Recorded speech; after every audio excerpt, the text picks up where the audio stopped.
everybody, Shining Owl here. And do you like trauma? Because I know I do. For my love, I'll bet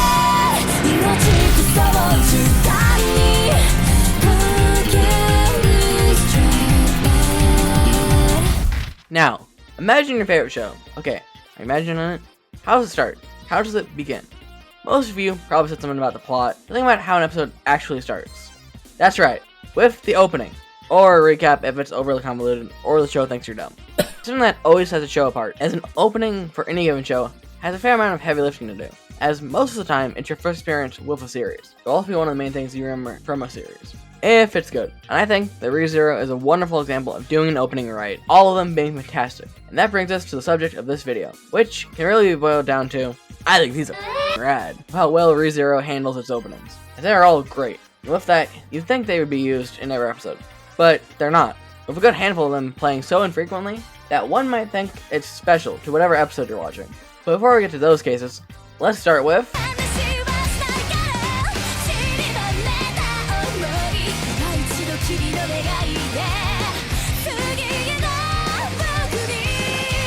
Opening 1 holds a special place in my heart, as it's fantastic. It comes in at the perfect time, as it's absent from the first episode, letting the plot be revealed naturally, with it only appearing after Return of My Death is established. This allows us to really lean into it, with the multiple versions of Subaru appearing and disappearing, and overall, constantly dying, including how seamlessly the opening can loop animation-wise. Now, Opening 1 may hold a special place in my heart, as it's the first opening of a show I would come to love. But in terms of plot and story, it's kinda boring, as it only shows a decent amount of what we already know, showing Elsa in a dark way, like how we see her with the impression she leaves after those initial episodes, including how her blade causes the animation loop, which is really neat. Unfortunately for the opening, she does actually leave the plot for a good while after those first couple episodes, which is probably why we see her replaced by Roswell halfway through the opening. Most likely to showcase how mysterious they both are, considering we don't see his antagonistic side until later on, and we don't know much about either of them at this point. The music also ties in this opening as well, mainly how during the calm part of the song, we see Subaru and Amelia across from each other, showing how through all of Subaru's struggles, there will be the occasional moments of respite before it comes back with the death, and the at-first struggle Subaru will face in this new world. Other than that symbolism, the rest of it's pretty basic, like showing off characters we're going to meet along the way, along with the promise that there is a good ending for Subaru out there. Finally, the song is pretty good. It goes hard at times, with fantastic voice work, with the song effectively just describing the show's plot in a pretty broad sense, with the name even being Redo. But hey, for the first opening, it does a fantastic job setting up the premise of the show, with it only being pulled down a little, because it's not as complex as future openings.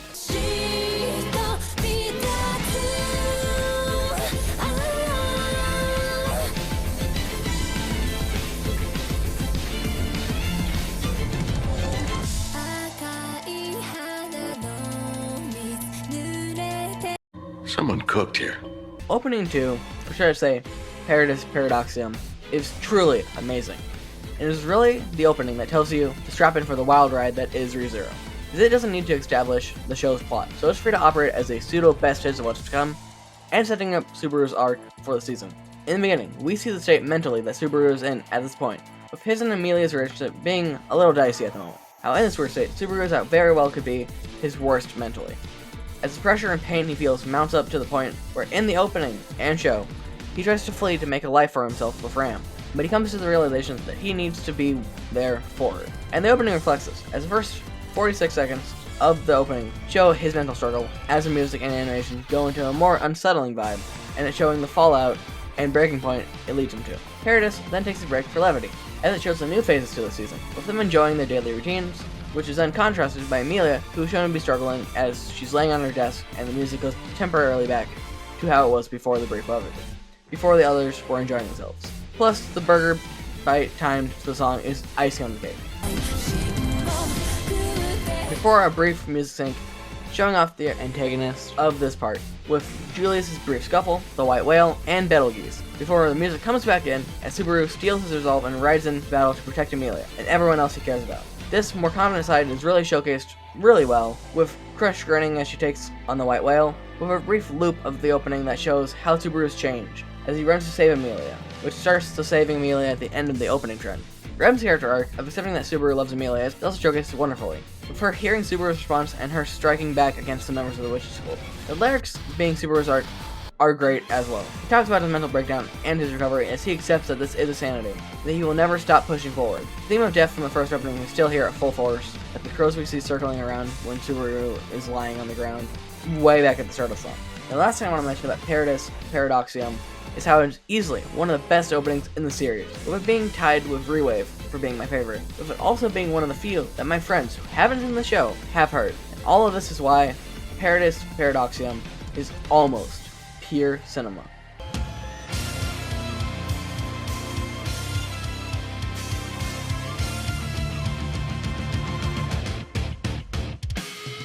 Where do I start? Realize it's the first opening in season 2, and ooh boy, doesn't have a lot going on. So let's start simple with 僕の名前は駅ドナ強欲の魔女とそう名乗った方が通りがいいかな when I said simple, I lied. as Echidna is probably the most important character for season 2. She dominates the season, and this opening is no different, as it's practically her opening, her being the first and last character to appear in it, along with her butterfly motif invading this opening and the outro. Now, the reason Echidna is so important is because she is the first witch we meet in the series. She's also the one that introduced us to the other witches, and she's the first character to give us more info on how Subaru came returned by death. Now, in the opening, the way she's presented has this aura of confidence, of how throughout the whole thing, she's in the background, secretly helping Subaru through his pain, intentionally or not. She also presents us with more of Subaru's past, first seeing into what his world looks like. Not to mention smugness she has in the opening, with it ending perfectly on her mischievous grin. Moving past Echidna, this opening is also a first time seeing 4 new antagonists that come in at a fantastic time, as the music slows, adding to their appearance.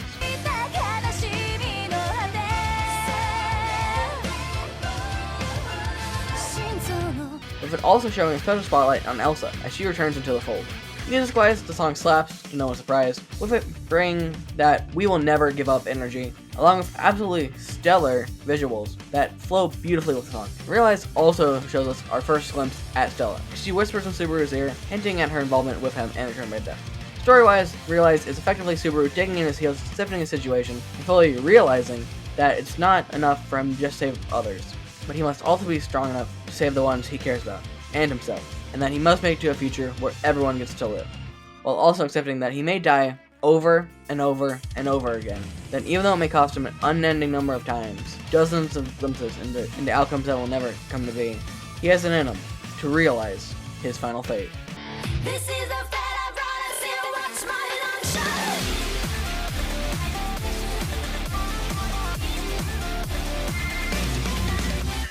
Feel like I am falling into the flame of lights. Tell me what you want from me. Try not to step back to where I used to belong. Looking for the escape from pain. This is peak. Alright, so Longshot has a lot, so to start, パートナー精霊不在の精霊騎士夏木すばる Subaru's arcs over the show so far has really been leaning into protecting the ones he cares about. And this opening is the climax of that, with the doubt from the other openings being still present, but it's ultimately his answer to all the pain and torment that he can do this. He can overcome this obstacle, that to do that, he needs to be himself, to be strong enough, even with the worst odds he's faced thus far. Which is why the song has such a perfect title, as he truly has a long shot. But that's all he needs. Besides Subaru, we also have Emilia. What? 私の名前はエミリア。ただのエミリアよ。 Amelia's path of learning her past, of who her mother was, and how she knew Battle Geese. The relationship of Puck is also explored a little, with the aftermath of Puck's death being shown clear as day, along with a mural showing how, even after everything, he's still on her side. The song is also partially about Emilia accepting her past, with the pain that comes with it, which is most likely where the I love who I am. comes from. Considering it doesn't fit Subaru that much, moving past the two main characters, Longshot shows us visually who's all connected. The dark moment of the song, granted, still showing our main villains, but also showing us Echidna and Roswell, how they knew each other, and the connection they have to the Tome of Wisdom. Longshot also has a very quick musical time flash of the characters' eyes, and who they truly are, and who they truly care about. Subaru and Amelia seeing each other. Beatrice sees Subaru, and Ram seeing Roswell. The latter is pretty important, as up to this point in the series, Ram hadn't had a ton of development, besides some little stuff in Season 1, and Season 2 really dives into that a lot more. But in the context of the opening, it shows how even though Ram loves Roswell, he doesn't realize or acknowledge those feelings, which makes him appear as a mere silhouette in Ram's eye instead of full color, which contrasts beautifully against Amelia and Subaru, who are colored in. And the same applies to why Subaru is only a silhouette in Beatrice's eye. Now, there's a lot of foreshadowing, hinting, and plot in this opening, which is fantastic, but also has very minor moments as well, with it kind of showing a bit of a flashback in the beginning with all of this that it does. Another character done well in this opening is Garfield, as we basically see his ever-building relationship with Subaru right here, along with him providing Longshot with a nice dose of action with the fight at the Manor. Overall, Longshot is a stellar opening that is practically the show going for it, with the song itself easily being 3rd place, or 1st on a good day. And yet, with all this, Longshot is only shown 3 times, episodes 19, 21, and 25 of Season 2, and that's it. All of this, and it's only used 3 times. This is that moment I was talking about earlier, about how ReZero uses its openings a shockingly low amount of times before moving on to the next. And yet, despite that, Longshot easily is my 2nd favorite opening in the series in terms of its sheer amount of visual storytelling.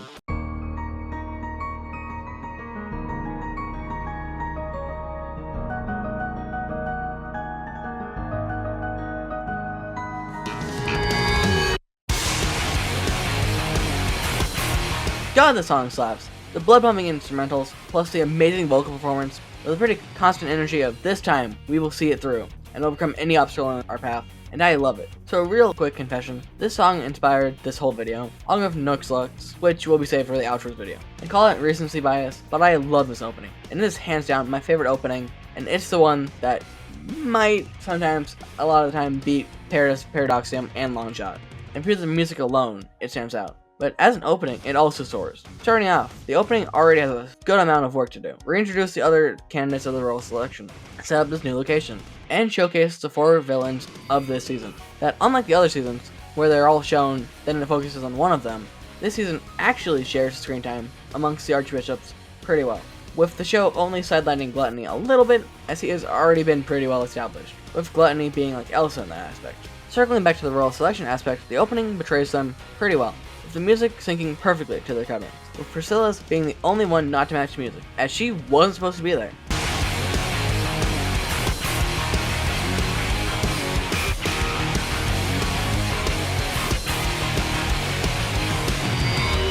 Amelia was invited because of Puck, Crush at the aspect of more info on Gluttony, and Anastasia was the one who invited all of them. And even the opening is surprised by Priscilla showing up.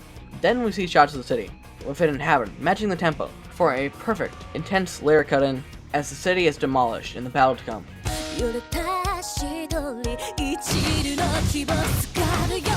But pause, right here. Do you see that? That right there. That's the boy. The same one that Raph drops from the tower. And he's with his girlfriend. And it's these little details that I love. It's the attention to detail and artistic talent every opening has that is why I truly wanted to make this video. Moving past those two, more shots of the city destroyed, with the blood fountain erupting in the brief moment of calm, before we see cuts matching the tempo, and stop here. Who is this? Who the is she? Now, we'll most likely see whoever this is in the second half of Season 3, or into Season 4. And I haven't read the manga. This one puzzles me. Google hasn't helped. But, ignoring that, continuing on, we have a big action moment. Now, I've seen people say they don't like this opening due to this brief stint of action, but I think it encapsulates this part of the show perfectly. Everyone here is at their best, all in one location, not to mention that this battle feels like the climax that the show has been building to thus far, and I love it for that. Then we see Subaru reaching out for Amelia once again, just like in Paradis Paradoxium, but the difference in this one, compared to Paradis, is that Subaru doesn't reach Amelia in this opening, when he did before, which means to me either two things. A, Subaru isn't going to be able to save Amelia this season. Or B, they just felt like cutting it differently, and I'm reading too much into it. Whatever the case, I'm sure we'll find out when the second half of Season 3 drops. A couple of other things I wanted to point out in this opening is just how fantastic other moments are. When Liliana's singing syncs pretty well along with the song, along with how the villains are showcased, their introduction matching the guitar riffs as well, but theirs are all complete, showing they have perfectly planned everything. It also continues to mirror the heroes by how we see them towards the end of the opening, as the latter was really the second thing we saw. Finally, the music syncing to the pan across both sides, and to the little music zoom in that it does here, is just rad. I love this opening.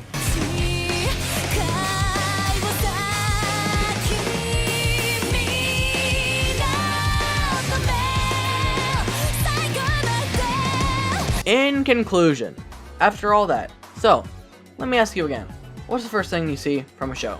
First part of the show you're most likely to interact with outside of the show itself. The mini openings to ReZero are all terrific. All of them having these subtle complexities that make any English teacher proud, as I might be reading a little too much into these at times, but in the end, ReZero's openings are some of the best out there. With their music, syncs, subtleties, and intense energy, and lyrics that all fit the show so well, reflecting perfectly the state of affairs, and I love them for that. But for every outstanding opening, there's an even better. Oh, please don't let me